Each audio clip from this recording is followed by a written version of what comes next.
Assalamualaikum Bang Nuim. Waalaikumsalam warahmatullahi wabarakatuh. Wah, gimana, sehat selalu Bang Nuim? Cuaca cukup dingin di sana ya? Alhamdulillah. Alhamdulillah. Alhamdulillah ya. Dingin Ini sedikit lah, angin sedikit, mendung sedikit. Tidak banyak.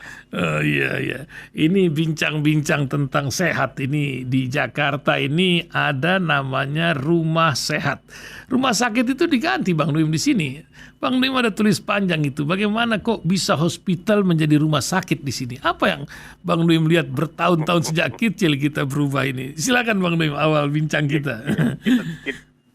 Kita terima saja. Kalau ada rumah sakit, kita dulu mikirnya kalau rumah sakit itu atapnya bocor, dindingnya barangkali retak atau barangkali lapuk, ya, lantainya juga barangkali kurang meyakinkan. Itu rumahnya sakit deh.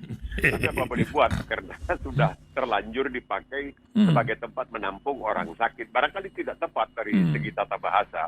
Oleh sebab itu, apa yang dilakukan oleh Rasulullah SAW ketika berusaha untuk membangun pertahanan Madinah dari serangan bala tentara Quraisy atau Jahiliyah berjumlah kira-kira 12.000 orang, itu dibangun yang disebutkan Darus Syifa. Darus Syifa itu ya artinya rumah penyembuhan.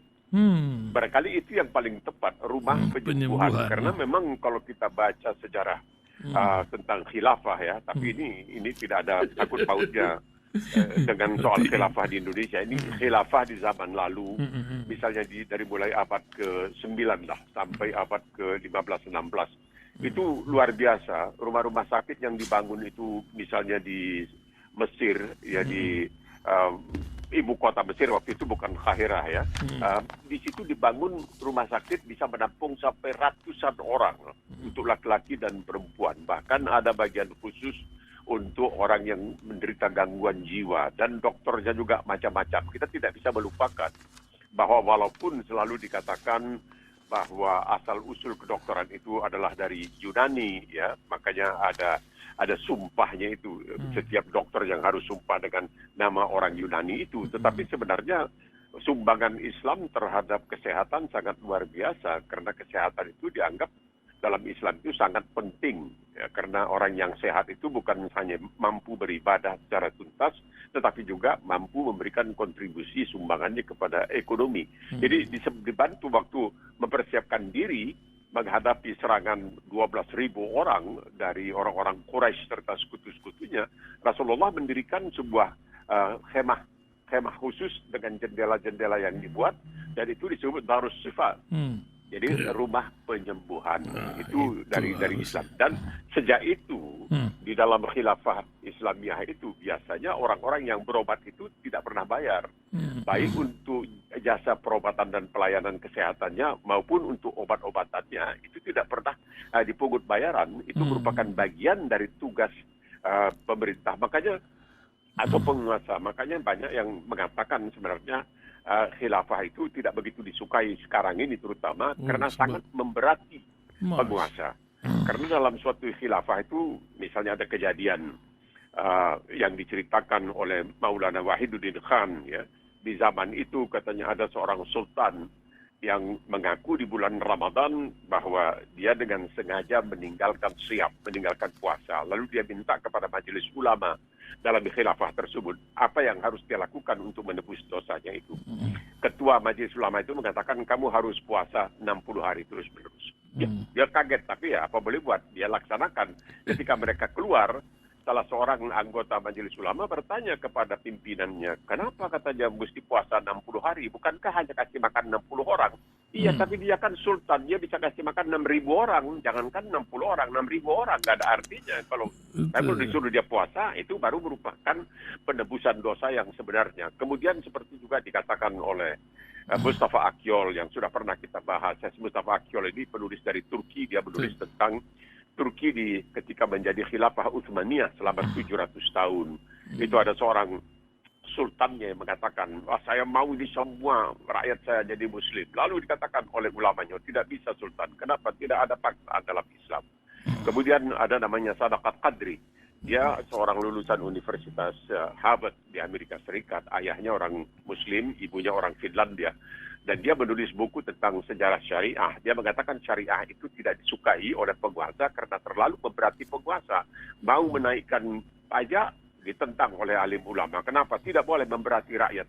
Jadi yang terlalu diutamakan dalam suatu khilafah itu katanya kesejahteraan rakyat. Jadi itulah makanya tidak begitu disukai katanya belakangan ini. Kalau zaman dahulu ya karena mereka kental ya Islamnya barangkali ya mereka melaksanakan khilafah seperti yang kita kenal khilafah Utsmaniyah. Kemudian ada Baitul Hikmah di Baghdad dan lain sebagainya. Di Andalus dan lain sebagainya. Itu semua merupakan pimpinan kenegaraan yang tujuan utamanya seperti dikatakan oleh Thomas Jefferson, salah seorang bapak pendiri Amerika Serikat yang diketahui pernah memiliki Al-Quranul Karim dengan tafsirnya dalam bahasa Inggris. Dia mengatakan tugas suci dari tugas paling utama satu pemerintahan itu adalah mensejahterakan. Itu tugas suci. Mensejahterakan rakyatnya. Jadi seperti yang dikatakan oleh mantan biarawati dari Inggris, Karen Armstrong, dalam bukunya tentang Muhammad Rasulullah SAW, dia mengatakan Al-Quranul Karim, ini Karen Armstrong ya. Jadi nanti kalau banyak buzzer yang marah-marah, ini kata Karen Armstrong dari Inggris yang menulis Berperang Demi Tuhan, bukunya, salah satu bukunya itu. Dan dalam bukunya tentang sirat, tentang sejarah atau riwayat hidup Rasulullah, dia mengatakan di halaman pertamanya bahwa Al-Quranul Karim mengamanatkan kepada umat Islam untuk membentuk sebuah masyarakat yang adil dan beradab, dalam mana setiap anggotanya diperlakukan dengan hormat. Jadi kita tahu dalam Pancasila juga itu sila kedua, kemanusiaan yang adil dan beradab. Apakah itu diambil oleh Karen Armstrong dari Pancasila atau langsung dari Al-Quran yang pernah dipelajarinya sebagai orang yang pernah bertugas di gereja, ya kita tidak tahu. Jadi itulah sebabnya khilafah itu tidak begitu disukai karena terlalu memberati penguasa, karena ingin mensejahterakan rakyat, karena rakyat itulah kedaulatan itu berada di tangan rakyat itu. Ya memang luar biasa ini dari pelayanan itu menjadi sebuah. Ya, kalau dulu itu pejabat itu hartanya berkurang ketika berkuasa, tapi zaman terus berubah. Nah, ini ada lagi, Bang Nuim, ini peristiwa yang sedang terjadi di Iran, Bang Nuim. Sebuah demo telah ditangkap 1.200 orang, 50 orang meninggal gara-gara Mahsa Amini. Entah dia kena serangan jantung, entah apa. Wanita 22 tahun ini kok meramaikan Iran luar biasa. Adakah di balik cerita berita-berita ini apa yang terjadi sebenarnya? Bang Nui mungkin bisa menyorot ini. Silakan. Ini yang Amini ini sebenarnya dari suku Kurdi. Dari bagian Kurdistan di Iran. Jadi ini orang Kurdi ini kesian ini. Dia di Turki ada, di Irak ada, di Syria ada, di Iran ada. Turki. Ada jumlahnya puluhan juta orang, tapi tidak punya negeri. Lalu kita melihat ada sebuah negara namanya Singapura. Orangnya nggak sampai 6 juta, dia punya negeri sendiri. Ada yang namanya Timor Leste, juga cuma 1 juta atau berapa. Dia punya negeri sendiri. Tapi orang Kurdi ini tidak punya negeri. Orangnya banyak, jutaan, puluhan juta, tapi tidak punya negeri. Nah, ini Amini ini yang nama Kurdinya sebenarnya Jina. Jhina, Jina Amini. Ini orang Iran tapi keturunan Kurdistan. Dan sebelum kita lanjutkan, kita juga mengingatkan pendengar Rasil yang tentunya sudah tahu, tapi barangkali tidak terlintas di pikiran mereka, bahwa salah seorang pahlawan terbesar dalam sejarah umat Islam adalah Salahuddin Al-Ayyubi. Salahuddin Al-Ayyubi ini orang Kurdi juga dari Kurdistan. Nah, jadi Jina Amini ini adalah orang Kurdistan dan dia waktu itu ditangkap karena katanya mengenakan jilbab atau hijab yang tidak benar dan lain sebagainya, kelonggaran. Dan kemudian dia tewas atau meninggal, kita tidak tahu. Dikatakan pihak resmi Iran dia karena sakit jantung. Jadi bukan karena dipukul, bukan disiksa, bukan apa-apa. Dan nah, kalau yang tewas di dalam tahanan itu terjadi di mana-mana, termasuk di Australia. Terutama di kalangan penduduk pribumi itu sering terjadi. Yang ditahan itu tewas kemudian. Apakah itu karena soal kejiwaan, tidak sanggup merasakan keterpukungan atau apa? Nah, ini kemudian dikatakan karena dipukul, karena dianiaya, disiksa, dan lain sebagainya. Maka terjadilah pergolakan. Tetapi saya pikir pergolakan ini ini soal Amini, ini Gina Amini, ini hanya sebenarnya Pelatuk. kasuistis dalam artian hanya perlu suatu kejadian kecil seperti itu untuk menyulut gerakan yang begitu masif, begitu besar-besaran di Iran, di mana sebenarnya jumlah orang-orang Buddha itu besar sekali. Besar sekali, mereka mayoritas. Dan dalam keadaan seperti sekarang ini, ketika Iran ini boleh dikatakan ditekan dari kiri kanan, terutama karena Israel tidak suka kepada Iran, karena khawatir Iran nanti bisa menyaingi Israel dalam persenjataan nuklir, maka Amerika ya terbawa rendong. Kalau Israel sudah menghendaki, Amerika tidak bisa berbuat suatu apa, Amerika harus patuh. Jadi ini terjadi pemboikotan, terjadi sanksi, terjadi embargo dan lain sebagainya. Jadi keadaan di Iran itu memang parah, memang agak sulit. Memang dari waktu ke waktu saya sempat diundang ke Iran ya, beberapa tahun yang silam untuk menyampaikan makalah dalam suatu konferensi internasional mengenai siaran radio.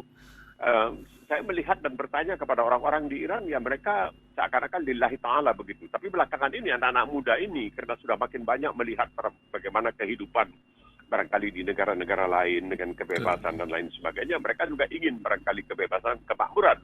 Dan itu yang masih belum bisa diberikan oleh penguasa di Iran. Jadi sesuatu yang seperti ini dengan sangat mudah bisa menyulut. Walaupun kabarnya Ayatollah Khamenei sudah meminta maaf langsung kepada keluarga dari Gina Amini dan mengatakan bela sungkawa lah, mengatakan duka cita dan lain sebagainya. Tapi ini berketerusan dari satu tempat ke tempat lain terus-terusan, dan memang ini barangkali ya mungkin saja juga ada dalang-dalang dari tempat lain, mungkin saja bisa. Kalau Iran ini kita tahu mereka itu sudah kehilangan banyak pemimpinnya, diasasinasi. Jadi kalau kita jujur pada diri kita sendiri, kita melihat bahwa dalam tahun 50-an, 52, 53 itu Mossadegh itu menumbangkan, boleh dikatakan, sistem kebangsawanan di Iran. Dan ini tidak disukai oleh negara-negara seperti Inggris dan Prancis yang punya kepentingan minyak pada waktu itu, sehingga mereka melakukan upaya untuk terjadinya kudeta di Iran yang sampai sekarang itu masih dibicarakan orang. Siapa yang bertanggung jawab? CIA misalnya, Central Intelligence Agency atau Badan Intelijen Pusat Amerika itu ikut berperan dalam melakukan kekacauan di Iran. Kalau dibiarkan pada waktu itu, mungkin Iran lain lagi berkembangnya. Tetapi ya kemudian terjadi penggulingan Mossadegh, digantikan dengan sistem pasha, jadi dengan sistem kesultanan. Ya itulah, akhirnya itu digulingkan lagi oleh Ayatollah Ruhollah Khomeini. Ya, ketika dia berada di Prancis, setiap minggu dia mengirimkan kaset, yaitu khutbah-khutbahnya atau tausiah-tausiahnya yang kemudian beredar dan tidak bisa dibendung bahkan oleh Sabak, yaitu Dinas Intelijen Iran sama sekali, sehingga terjadilah pergolakan tahun 79. Akhirnya Syah Iran digulingkan. Jadi kalau kita melihat sampai ke ujungnya, ya inilah peranan Barat ini juga kadang-kadang tidak bisa kita maafkan begitu saja atau tidak bisa kita abaikan begitu saja, seakan-akan tiba di mata dipicingkan. Mereka melakukan hal-hal yang seharusnya tidak mereka lakukan. Tapi itu mereka lakukan, habis itu mereka lempar batu sembunyi tangan. Kita lihat kejadian di Libya.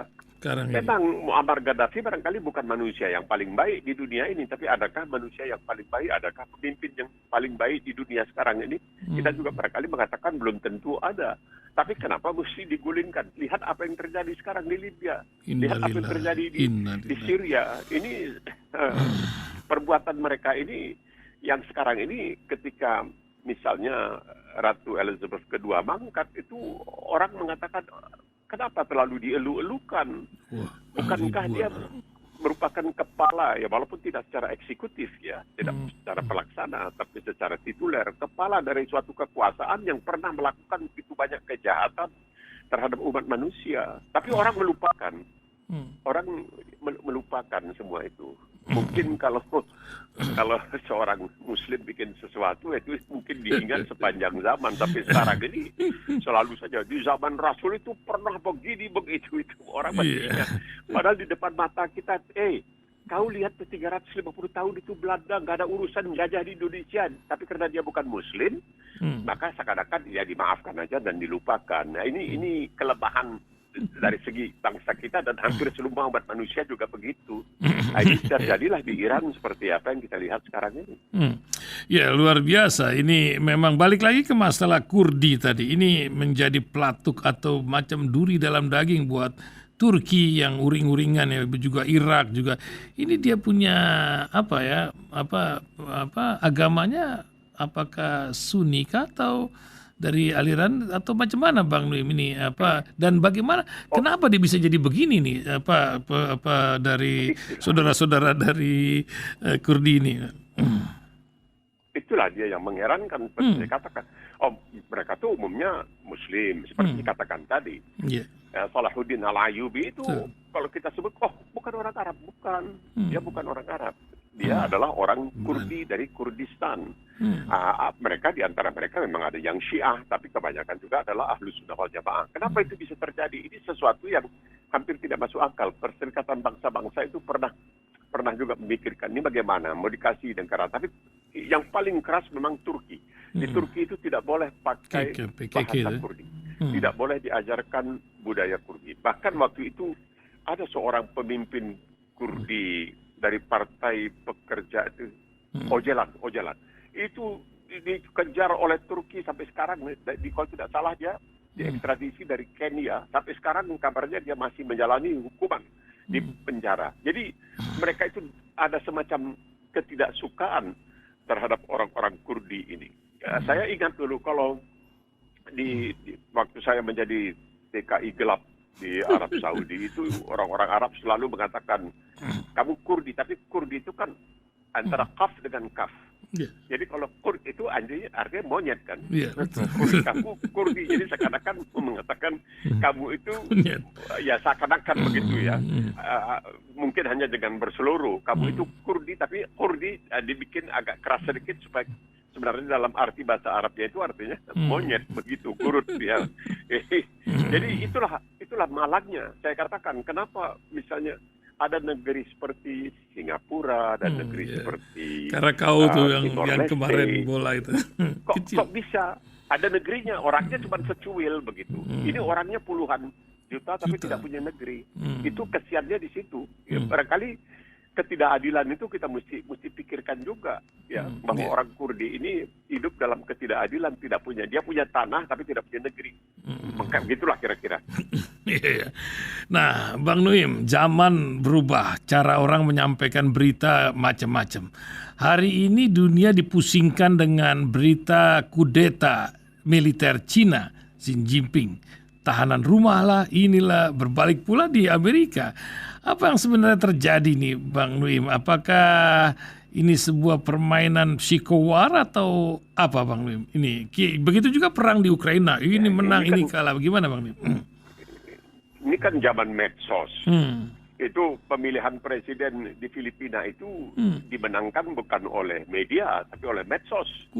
Bukan media profesional. Orang tidak percaya lagi kepada media profesional di Filipina. Jadi mereka percaya kepada medsos. Maka menanglah orang yang ayahnya dikenal sebagai koruptor dan ibunya dikenal punya 3.000 pasang sepatu dan lain sebagainya. Nah, mengenai Xi Jinping ini, kan dia baru pulang dari pertemuan di Samarkand. Itu pertemuan namanya Shanghai Corporation organisasi kerjasama Shanghai. Amerika itu ada Rusia di situ, ada Tiongkok, ada India dan lain sebagainya. Dihadiri oleh Xi Jinping. Nah, ketentuan di Cina mengatakan kalau seseorang baru sampai dari luar negeri itu dia harus dikonsinyir, dia di karantina 3 hari. Jadi itu pertemuannya tanggal berapa ya? 16 September barangkali. Jadi 16 September sampai 19 September, katakanlah dia pulang tanggal 20, maka 3 hari dia harus karantina di rumah. Kalau Xi Jinping sudah kembali ke Tiongkok, kalau dia memang terkena misalnya ada gejala-gejala COVID-19, maka dia 7 hari lagi di karantina. Nah, dia tidak muncul di permukaan di depan umum. Nah, ini yang membuat banyak orang kemudian menduga-duga apa yang terjadi. Karena sebelumnya pada hari Jumat yang baru lalu, itu ada beberapa petinggi ya, 2 orang bekas deputi menteri malahan yang dijatuhi hukuman mati luar biasa. Di Tiongkok karena melakukan korupsi. Nah, korupsi itu, perlawanan terhadap korupsi ini dicanangkan oleh Xi Jinping ketika dia menjadi pimpinan di Tiongkok. Dia mengatakan di istilah yang dia pakai, berantas harimau dan lalat korupsi. Nah, dalam hal ini memang luar biasa. Koruptor itu tidak direndahkan hukumannya, diringankan hukumannya, tapi ada yang hukuman mati, ada yang hukuman seumur hidup, ada yang hukuman. Nah, kalau di kita kan banyak pertimbangan. Oh, dia udah pernah dihukum sebelumnya macam Joko Chandra, maka jangan dihukum lebih berat lagi. Jadi logikanya nggak benar. Nah, ini yang terjadi sekarang di Tiongkok ini. Kalau kita baca misalnya koran Taiwan, tidak ada menyebut tentang apa yang terjadi dengan Xi Jinping. Kalau kita baca koran Hong Kong, South China Morning Post, tidak ada disebut-sebut mengenai itu. Bahkan kita baca koran-koran di Amerika, nggak ada yang menyebutkan. Koran di Australia juga tidak menyebutkan. Tapi kenapa di negara-negara seperti di India dan di Singapura, Straits Times juga tidak menyebutkan tentang persoalan Xi Jinping. Yang dikatakan adalah bahwa dia sedang mempersiapkan diri untuk 3 periode. Ini dia padahal biasanya di Tiongkok itu hanya 2 periode, walaupun tidak tercantum di dalam Undang-Undang Dasar Konstitusi. Tapi ada gentleman, ada keperkasaan, kesatriaan begitu. 2 periode selesai. Cuma Xi Jinping nampaknya mau 3 periode. Dan ini akan terjadi pada tanggal 16 Oktober mendatang. Sebentar lagi. Itu 5 tahun sekali mereka melakukan semacam muktamar lah begitu kira-kira, dan sudah hampir pasti dia akan dipilih kembali untuk masa jabatan ketiga, mungkin keempat, karena di Tiongkok itu kalau sudah usia 68 tahun itu biasanya itu dianggap maksimum dah. Selebihnya janganlah, dia takut pikun barangkali dan lain sebagainya. Nah, jadi dia ini sudah 68 tahun, 69 tahun dia, tapi dia masih jadi pemimpin. Oleh sebab itu selalu saja ada yang mengatakan dia dikudeta, tapi tidak ada berita baik dari koran-koran resmi bahasa Inggris dari Tiongkok seperti The Global Times, baik dari koran Hong Kong South China Morning Post, baik dari koran Taipei Times, koran Taiwan Times, tidak ada mengenai Xi Jinping. Cuma orang mengatakan karena beredarnya laporan begitu derasnya di medsos di Tiongkok sendiri, kalau tak ada apa yang mengapa, adakan tepua bersarang rendah, begitu kan orang kita. Kalau tak ada api, mana ada asap, begitulah kira-kira. Ada yang mengatakan dia dikenakan tahanan rumah, mungkin telah dilakukan pembersihan terhadap pimpinan-pimpinan di Tiongkok yang korupsi-korupsi itu disingkirkan, dan termasuk Xi Jinping. Banyak yang mengatakan tidak, Xi Jinping itu dia menjaga sekali katanya. Jangan sampai memberikan kesan bahwa dia telah mencoba untuk memanfaatkan kedudukannya. Tapi kan dalam budaya Inggris itu ada pandangan the inscrutable Chinese, bahwa orang Tiongkok itu, orang Tionghoa itu payah sekali bisa diduga apa yang ada di dalam hatinya. Orang Melayu mengatakan berkilas ikan dalam air, tahu kita jantan betinanya. Tapi kalau orang Tiongkok kita lihat, kita nggak tahu apakah dia lagi senang, dia lagi susah, dia lagi marah, dia lagi baik, kita tidak tahu. Jadi semua ini sebenarnya merupakan desas-desus, memang barangkali usil, tapi kemungkinan juga akan terjadi, siapa tahu. Cuma kalau berdasarkan laporan-laporan media dan para ahli yang mengatakan, iya kalau tidak ada apa mengapa, masa ada asap kalau nggak ada api, kata mereka. Tapi ini hanya cerita dari mereka yang berkegiatan di dalam medsos di Tiongkok sendiri. Sedangkan di luar, koran Amerika tidak ada menyebut, koran Inggris tidak, seperti The Guardian tidak ada menyebut, koran Australia juga, media-media Australia tidak ada menyebut. Hanya dari India, kebanyakan itu India, dan karena India berbatasan dengan Tiongkok barangkali, dan di Indonesia yang banyak laporan-laporan seperti itu. Iya, memang luar biasa ini. Dua cerita sebenarnya saya pengen angkat, Bang Nuim, di akhir kisah ini. Pertama, ketika Pak Luhut mengatakan nggak bisa presiden kalau bukan orang Jawa, ya Habibie udah nasib lah katanya ya. Tapi ini kan politik identitas yang dicanang-canangkan beberapa kalangan. Apa sih sebenarnya politik identitas tuh? Kenapa kok dilarang-larang di sini gitu, Bang Nuim? Iya, gimana Bang Nuim melihatnya, Bang? Ya, itulah anehnya. Orang kita kan, coba beginilah. Luhut mengatakan tidak bisa.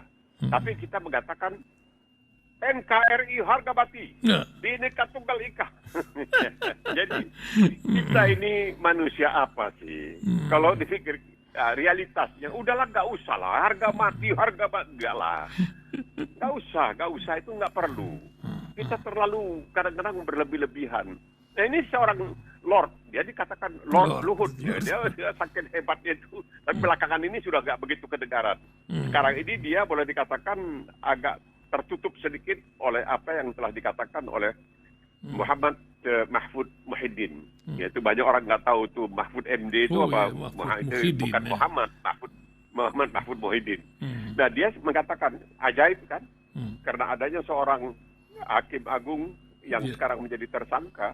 Ya kita masih mengatakan sebagai tersangka, tapi sudah ditahan oleh KPK. Dan Mahfud itu mengeluarkan pernyataan yang tidak masuk di akal. Artinya dia mengatakan di Indonesia itu hukumnya ambruk sudah. Jadi bagaimana setiap orang bicara kita kan negara hukum, kita kan negara. Dia bilang enggak, kamu mau perkara nggak usah cari pengacara yang pandai, cari pengacara yang punya koneksi aja, biar dia nggak tahu hukum dia bisa ngurus itu perkara kamu. Ya, ini sesuatu yang dikatakan tentang negeri kita yang begitu hebat. Pancasila, NKRI, Bhinneka Tunggal Ika. Tato Luhut bilang begitu. Jadi siapa yang mau kita percaya? Kenapa kita mau percaya? Ini kita negara, warga negara Indonesia tidak dibeda-bedakan. Kenapa si Luhut sebagai orang Batak mesti bilang nggak bisa orang Batak jadi presiden, atau orang Minang jadi presiden, atau orang Sunda jadi presiden? Mesti orang ini bagaimana ini kalau begini? Ini negara apa? Ini negaranya sama saja kita kalau begitu dengan monarki atau kerajaan, negara feodal. Hanya orang Jawa yang bisa. Tidak bisa dong. Apa kelebihan? Harusnya ditentukan oleh kemampuannya. Rasulullah SAW mengatakan serahkan urusan kepada ahlinya. Kalau tidak, tunggu kehancuran. Nah, kalau ada ahlinya dia bukan orang Jawa, kenapa tidak? Dibikinlah ambang 20%, threshold 20% supaya bisa diatur siapa hanya yang berdarah Jawa. Ini tidak benar dong kalau Luhut sebagai seorang menteri senior yang punya begitu banyak jabatan. Kemudian Mahfud bicara mengenai soal hukum yang sudah amburadul di Indonesia. Kita tetap, kita negara hukum. Polisi kita paling profesional, yang ditangkap soal Biorka tukang jual es macam mana, kita malu lah. Jadi udahlah, nggak usah takabur begitu. Memang barangkali Allah SWT sudah memperingatkan, bukan barangkali sudah memperingatkan. Allah tidak suka orang-orang takabur. Nanti kamu dipermalukan sendiri. Kamu dipermalukan, mulut kamu, harimau kamu. Itu yang terjadi sekarang ini. Malu kita. Malu kita, malu sekali. Semua orang mengatakan, dah, kamu belum ada, nggak ada polisi di dunia ini yang setiap kali dalam mengurus perkara mengatakan, kita melakukan secara profesional. Kita negara hukum. Mana negara hukum? Kalau ini bukan seorang menteri kroco, bukan seorang wakil menteri, bukan menteri muda. Ini menteri koordinator politik, hukum, dan keamanan, Muhammad Mahfud Muhyiddin, yang mengatakan tidak ada itu, katanya. Tidak ada itu hakim agung, mahkamah agung semua nggak ada. Nah, di Australia, kalau pendengar Rasil mau tahu, ada dua lembaga yang sangat dipercaya oleh mayoritas masyarakat. Pertama, mahkamah agungnya. Kedua, badan siaran ABC. Itu dia, Australian Broadcasting Corporation. Nah, ini dia. Jadi hakim-hakim agung itu pernah mengatakan di Australia ini, tidak bisa dibayangkan bahwa di Australia ini adalah seorang hakim yang korupsi atau terima suap. Tidak mungkin. Mereka mungkin berusaha untuk mendapatkan gelar kehormatan, macam Satya Lancana. Ya kan, ada Lord dan lain sebagainya. Tapi kalau terima suap katanya nggak mungkin. Ya, dua lembaga yang sangat dipercaya oleh rakyat Australia. Pertama, Mahkamah Agungnya. Kedua, badan siaran ABC. Luar biasa. Tapi mereka nggak ngomong, kita negara hukum. Negara hukum ada tuh kabarnya peristiwa kilometer 50. Nggak ada perkara, nggak ada apa, nggak diadili, nggak apa, mati semua. Kemudian di situ ada orang-orang berniaga, punya kios, punya warungnya dibongkarin. Jadi bagaimana kita mau mengatakan, makanya perlu kita negara hukum, kita negara hukum. Barangkali karena untuk menutupi, kalau saya dulu bicara dengan mendiang Profesor Sahid Tapi mengenai Indonesia negara hukum, dia ketawa setengah mati. Dia bilang negara hukuman, bukan negara hukum, Bung. Saya sering dulu wawancara dia. Jadi, ya itulah dia. Di dunia. Lalu Luhut bilang, kalau bukan orang, jadi barangkali dia mau kirim pesan kepada orang-orang seperti siapa ya? Apakah mungkin seorang Anies Baswedan gitu, mungkin dia bilang, kamu nggak usah mimpi di siang bolong lah. Tapi Anies kan juga orang lahir di Jawa, kalau dipikir. Tapi dia bukan orang Jawa, dia orang Indonesia sih. Orang Indonesia. Iya, luar biasa. Bang Noim, satu lagi nih Bang Noim, karena 4 hari lagi, ini kan tanggal 30 September. Ini banyak orang tuh melawan lupa terhadap kejadian tragedi yang luar biasa, entah 500.000, entah 3 juta orang yang tewas akibat gerakan itu. Apa yang Bang Noim bisa ingatkan ketika 30 September ini, kan kalau kita hari Senin besok udah lewat ini. Mungkin Bang Noim bisa sampaikan sebuah pengalaman perjalanan Bang Noim itu sendiri sebagai aktivis massa itu. Ini menarik ya. Wah, gimana Bang? Menarik, terima kasih ya atas kesempatan ini sebenarnya. Saya kalau bicara begini, saya langsung mengingatkan lawan bicara saya, itu bahasanya. Jadi bukan kawan, tapi lawan bicara, lawan dagang. Kalau kita jual beli itu kita sebut lawan dagang, bukan kawan dagang. Lain lagi, kalau kawan dagang itu sama-sama berusaha. Tapi lawan dagang itu saya jual, dia beli. Itu saya selalu mengingatkan bahwa sejarah itu penting. Banyak orang-orang yang selalu lupakan sejarah. Seperti saya katakan tadi, Darus Syifa. Ya, itu yang dimulai oleh Rasulullah SAW, rumah penyembuhan. Jadi kalau bicara rumah sakit, itu awalnya dari Muslim, Islam, dari Islam Muslim. Banyak hal-hal itu dari Muslim. Kalau soal hak untuk perempuan, ya seperti dikatakan Karen Armstrong, itu dari Muslim, dari Islam. Bahkan Inggris itu dia coba waktu mau membuat hukumnya tidak mendiskriminasikan perempuan, karena dulu perempuan tidak boleh memilih di Inggris, itu dia merujuk kepada hukum Islam. Nah, seperti yang saya tulis di dalam tulisan mengenai rumah sakit, rumah sehat, rumah Darus Syifa, rumah penyembuhan. Bahwa Rasulullah SAW itu mengangkat wali kota di Madinah itu namanya Safiyah, itu ya Muslim. Muslim. Jadi jangan anggap enteng lah gitu. Nah, bilang itu penting. Jadi sejarah itu penting. Sejarah itu mesti dipelajari. Kalau dipelajari dengan betul. Kita baca, saya ditanya, kenapa Anda kok baca buku-buku tulisan orang kafir sih mengenai Islam? Ya karena mereka objektif. Jadi saya bisa mengatakan, ini bukan saya mengatakan, bukan seorang Muslim mengatakan, tapi dia seorang non-Muslim. Dan dia berani mengatakan hal yang seperti. Nah, kenapa saudara ambil tafsir Al-Quran dalam bahasa Inggris kok bukan diambil dari sepertinya Piktol yang Muslim atau Muhammad Asad? Bukan. Saya ambil dari Nicholas Daud. Dia seorang Katolik, dari supaya ada objektivitas. Nah, sejarah ini penting. Sejarah itu dikatakan oleh Santayana, barang siapa melupakan sejarah akan mengulangi kesalahan sejarah itu. Jadi sejarah itu penting. Nah, Bung Karno tampil dengan berapi-api jas merah. Ada yang mengatakan jas merah jangan meninggalkan sejarah, ada yang mengatakan jangan melupakan sejarah. Pokoknya artinya sejarah itu penting. Ya, nah ini satu hal ya. Soekarno mengatakan sejarah penting. Oh ya bagus, sejarah penting. Tapi kok dia melupakan sejarah? Lah, sejarah apa? Nah, tahun 48 itu komunis berontak di Madiun. Iya, tahun 48 dia berontak di Madiun, dipimpin oleh orang bernama Musso. 1948 ketika bangsa Indonesia sedang melakukan revolusi untuk memerdekakan dirinya dari penjajahan Belanda selama 350 tahun. Kok kemudian dia dianak-emaskan? Bagaimana dianak-emaskan? Soekarno bentuk Nasakom, nasionalisme, agama, komunisme. Waktu itu ada muktamar alim ulama di Palembang kalau tidak salah, mereka mengambil keputusan tidak menerima komunisme karena tidak mengakui adanya Tuhan. Soekarno marah setengah mati. Marahnya luar biasa kepada para alim ulama. Ya kita tahu orang seperti Hamka, Allah yarhamu, itu semua ditangkap dan sebagainya dan sebagainya. Masyumi kemudian. Yang anehnya kenapa komunis dimanjakan? Kenapa kamu lupakan sejarah Bung Karno? Kamu kenapa lupakan sejarah? Sehingga komunis itu kamu manjakan, begitu berkuasa. Saya sebagai seorang mahasiswa waktu itu di zaman Orde Lama harus belajar Nasakom, Manipol, Ustek, dan lain sebagainya. Pancasila tidak pernah disebut. Lalu terjadi apa? Setelah dimanjakan pemilihan umum tahun 1955.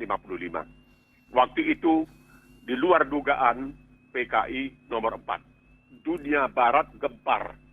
Waduh, ini bahaya ini. Kalau Indonesia jadi demokrasi, ini nampaknya komunis bisa berkuasa, terutama di Jawa Tengah. Itu basis kekuatan mereka di Jawa Tengah. Ya.